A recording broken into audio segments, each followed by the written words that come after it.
Coucou mes beaux flamants roses, j'espère que tout va bien de votre côté. Aujourd'hui, on se retrouve pour une review, une présentation d'Oracle et c'est l'Oracle Fantasia, un voyage fantastique de Dylan Collin et illustré par Claude Maguet. Et c'est aux éditions Exergue, donc Guy Trédaniel. Voilà, voilà. Je vous montre un peu la boîte. On va lire un petit peu ce qui se trouve ici.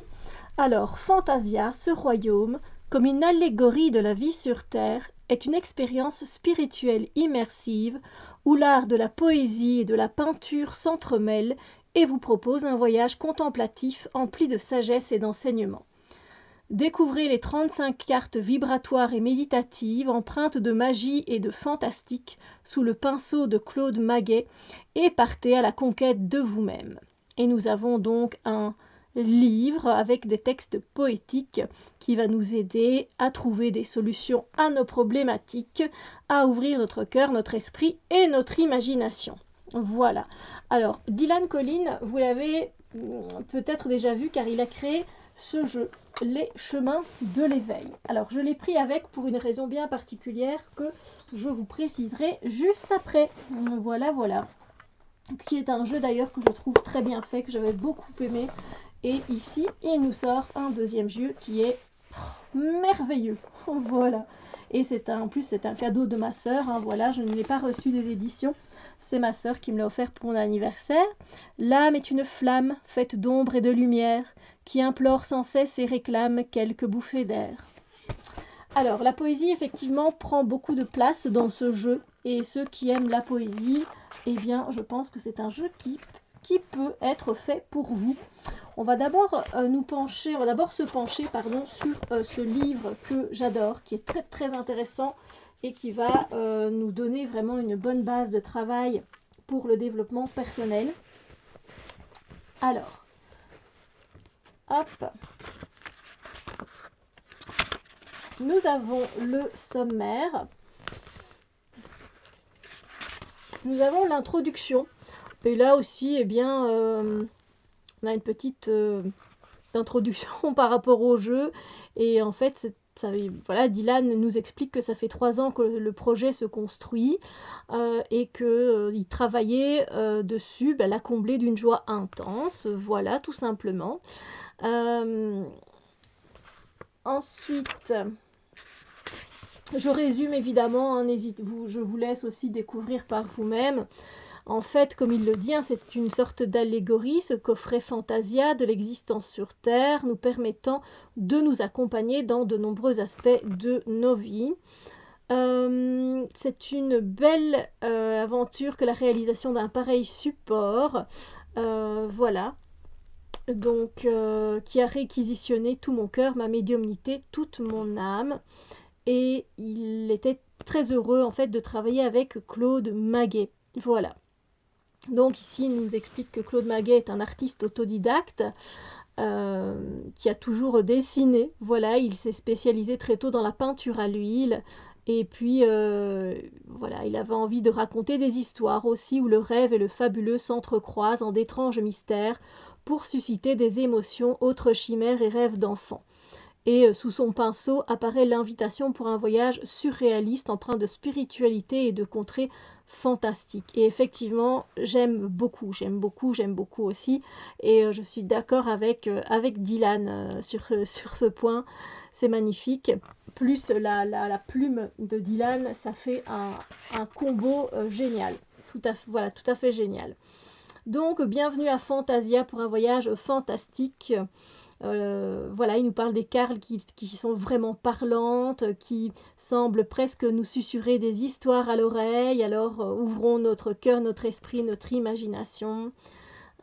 Voilà. Donc, il dit donc ici qu'il a écrit, qu'il avait déjà fait donc les chemins de l'éveil. Voilà.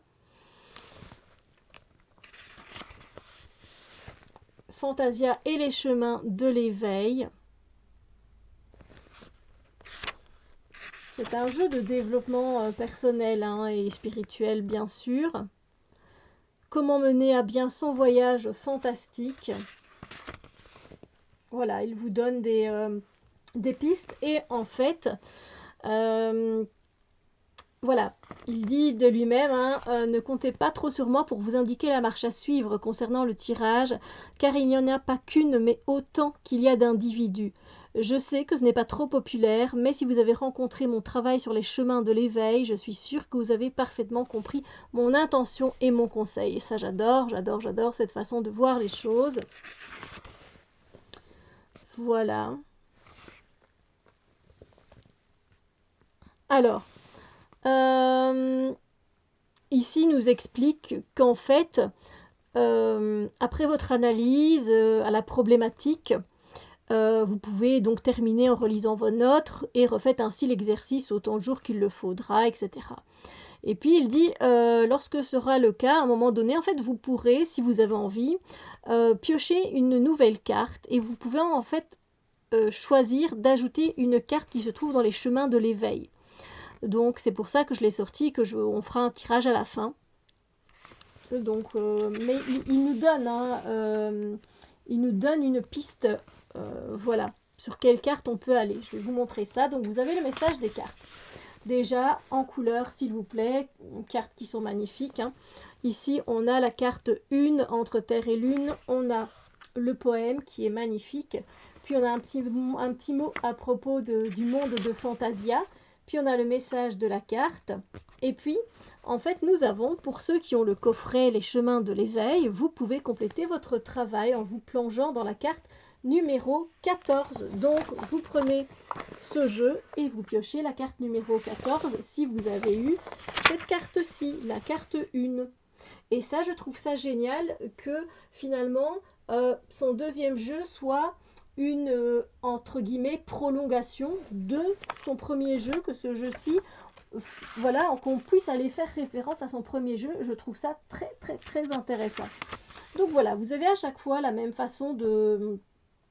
Voilà, il y a la même façon de présenter les choses, hein. Donc le chiffre de la carte, le numéro de la carte, le titre, le poème, par rapport au monde de Fantasia, le message de la carte, et pour aller un peu plus loin, prendre les chemins de l'éveil et prendre la carte numéro 9 pour ici. Donc, pardon, c'est comme ça pour toutes les cartes. Voilà, et c'est très très très intéressant parce qu'on va du coup faire un travail beaucoup plus approfondi encore. Donc c'est super sympa. Et du coup sur la fin, nous avons donc ici ce que j'ai lu tout à l'heure ici dans la boîte. Nous avons en fait tout le poème qui est un poème un peu à part, voilà, qui est très beau. Nous avons évidemment les remerciements. Voilà. Les remerciements de Claude et à propos de l'auteur et de l'illustrateur. C'est un livret donc qui est très très bien fait, mais comme je vous le dis, on va tirer une carte à la fin et on va voir un petit peu ce que ça nous dit. Oups, pardon, nous remontons d'un petit étage et nous allons regarder les cartes. Mais avant, peut-être vous montrer qu'elles sont d'une taille oracle tout à fait standard, voilà, avec un très beau dos. J'adore Fantasia, il y a un peu ce côté du film, un peu de Disney, on va dire, et les tranches sont dorées.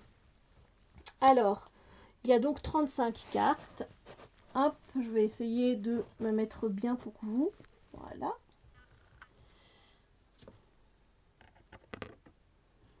Alors, hop. J'essaie de me rapprocher du mieux que je peux pour que vous voyez bien la carte. N'hésitez pas à faire pause pour, voilà, pour voir un peu plus en détail. J'aime beaucoup cette carte de la danseuse, moi-même ayant été danseuse petit rat de l'opéra, n'est-ce pas?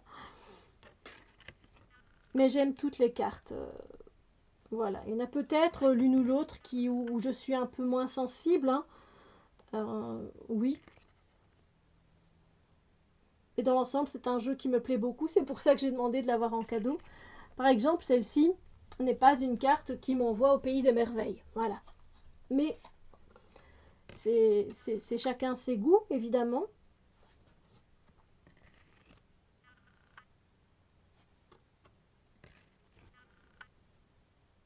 Alors, je ne vais pas m'extasier sur chaque carte parce que je n'ai pas envie, de faire comme ça. Mais sachez que je les trouve très très belles. Très très belles et on est vraiment dans ce monde fantastique et merveilleux.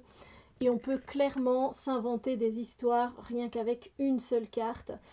Qu'est-ce qui se passe dans cette maison? Il y a une lumière allumée ici, là aussi. Que font les personnages qui vivent dans cette maison et dehors? Quel est le bruit qu'il y a avec cette roue? Quel temps fait-il? Voilà, enfin, on peut inventer du coup de chouettes histoires, je trouve. Et puis regardez bien, on a des petites fées, des petits insectes, des animaux, donc voilà, observez bien les cartes aussi. Il y a une référence au Petit Prince, voilà, que l'on retrouve ici, qui n'est pas du tout mon histoire préférée, mais voilà.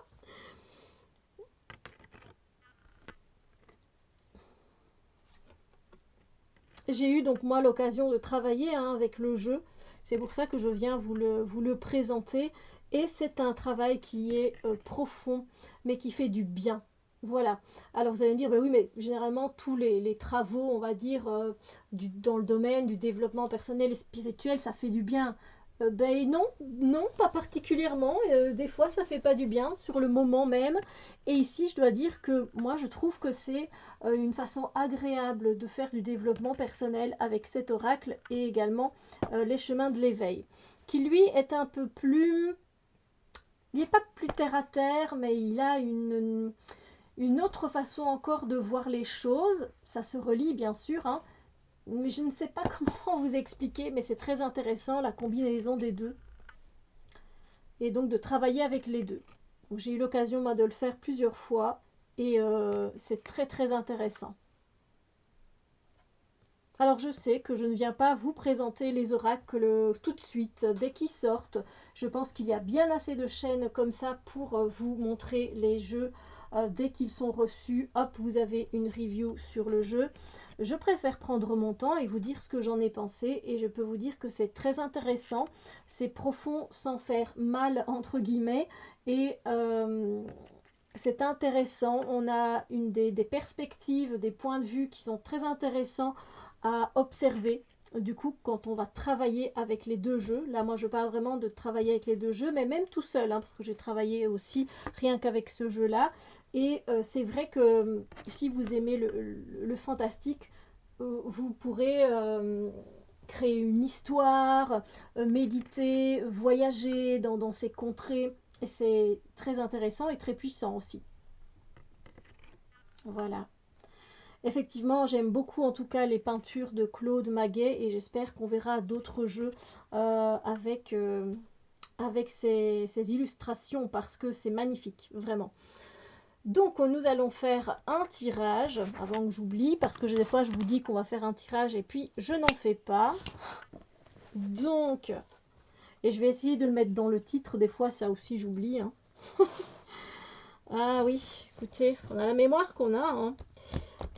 Alors, donc ici, je vais demander d'écouter un message global hein, pour voilà, la communauté YouTube, les personnes qui viennent voir la vidéo à l'instant T où ils viennent la voir tout simplement.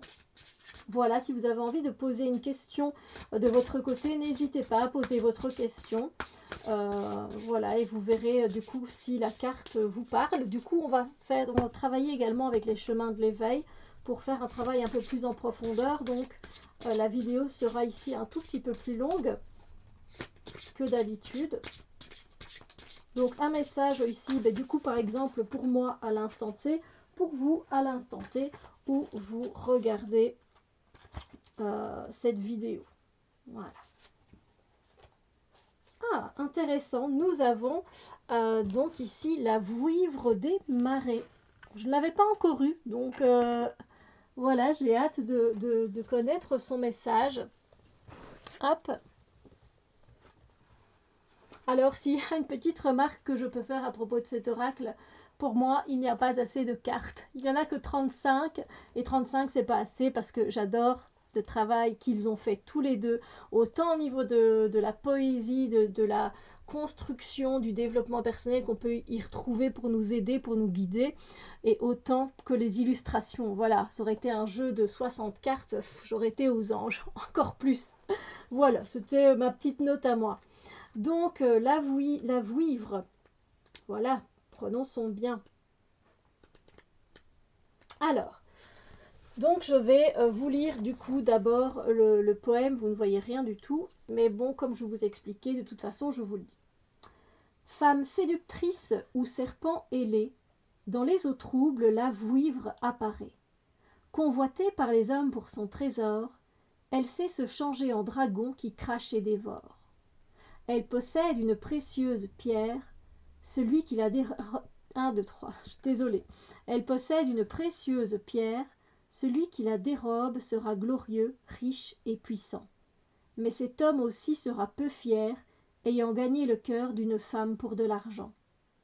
La vouivre, en colère, se damnera, crachant du feu, ravageant tout. Le cœur en miettes, elle se consumera, abusée par l'homme, ce traître, ce voyou. La vouivre des marais fantastiques est une personnalité légendaire. Rassurez-vous, aujourd'hui, elle ne rôde plus à Fantasia, elle y est juste représentée par une statue. Mais Claude me dit avoir cru l'apercevoir non loin de sa représentation, cachée dans les hautes herbes proches du vieil Ent. Alors, le vieil Ent, c'est une autre carte qui se trouve dans le jeu. Soyez prudents et surtout dénués de mauvaises intentions. Personnellement, lors de ma visite bien des années après, on m'a certifié qu'elle n'avait plus été aperçue depuis Belle Lurette au pays. Une rumeur raconte qu'elle serait partie sur le royaume de la terre pour y aider les femmes qui là-bas seraient en une bien mauvaise condition. On a maintenant le message de la carte. Vous le comprendrez aisément, la vouivre ici peut être le symbole de bien des choses, à commencer par celui de la nature opposée à l'humanité, nous invitant à l'épouser plus qu'à la piller, et cela passe par chacun de nos actes quotidiens.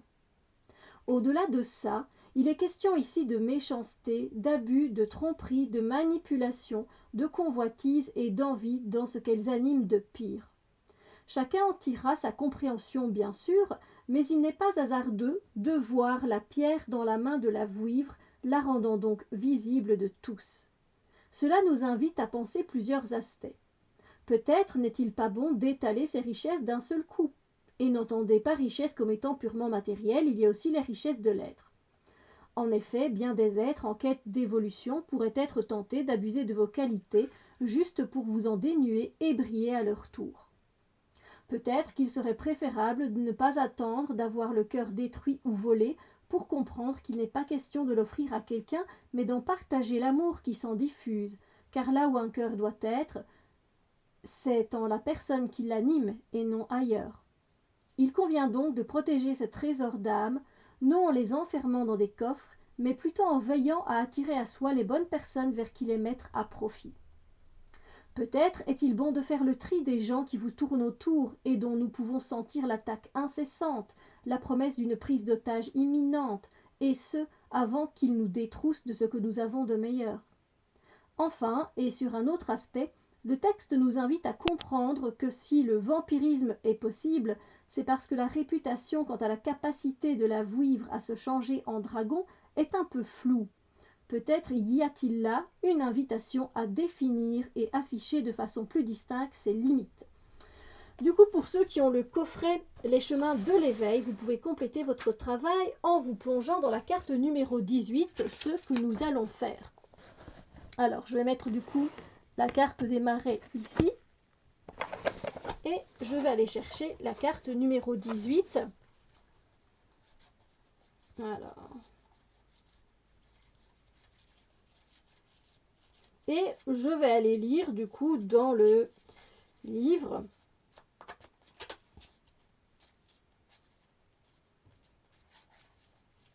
Si je vais la trouver, je parie qu'elle est en dernier. Non, elle est là, voilà. Où nous avons la carte du besoin. Dans les chemins de l'éveil, voilà, je vous montre. Nous avons la carte du besoin. Hop, je prends le petit livret. Oups, la carte 18.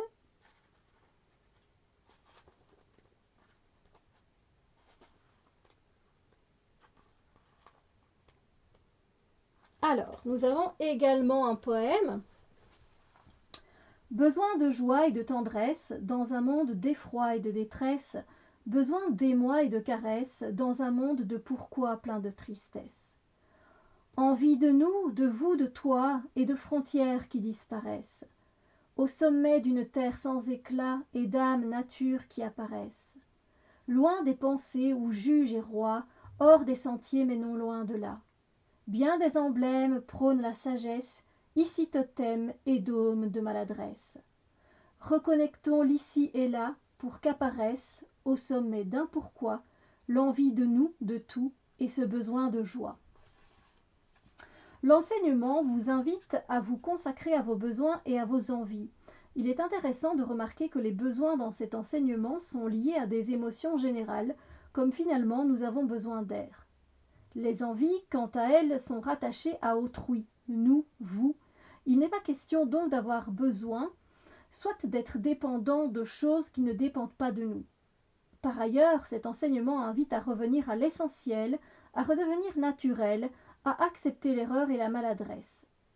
En reconnectant l'ici, l'ici c'est donc les dômes de maladresse et totem, et là, hors des sentiers où juge et roi mais non loin de là, alors renaîtra l'envie d'avancer. Il y a fort à parier que lorsque vous piochez cette carte, vous ne savez plus trop dissocier vos envies et vos besoins, peut-être même ne les ressentez-vous plus ou croyez ne plus en avoir.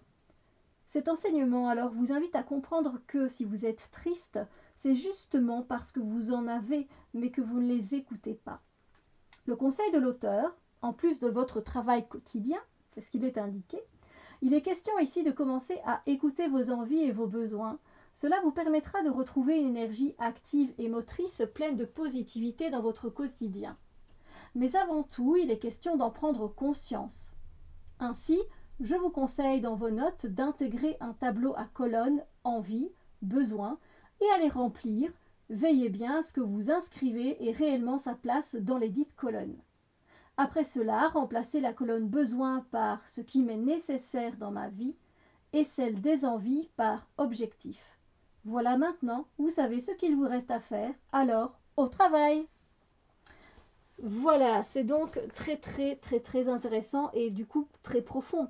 Parce que si on doit travailler du coup sur les deux cartes, on a de quoi faire. Vraiment, et je trouve super sympa cette idée de mêler du coup ces deux jeux ensemble. C'est magnifique, voilà, c'est très intéressant, c'est très bien fait, c'est très intelligent. Donc si vous passez par ici, cher Dylan, sachez que je suis fan de votre travail. Et encore plus des illustrations aussi, donc pas encore plus, à égal des illustrations de Claude Maguet. Voilà. Sur ce, j'espère en tout cas que cette présentation vous a plu. N'hésitez pas à mettre un pouce en l'air, ça me fera super plaisir. Ça, vous savez, ces pouces en l'air ou les commentaires que vous partagez me donnent envie de créer encore et encore plus de contenu pour la chaîne, évidemment. Et n'hésitez pas à aller voir mes deux cahiers de développement personnel et spirituel qui sont tout simplement sur amazon.fr. C'est donc Challenge avec tarot et oracle au royaume des animaux pour le plus récent et Challenge avec tarot et oracle à, oh là là, autour du monde. Voilà, je vais y arriver. Du coup, je vous retrouve très bientôt avec d'autres vidéos.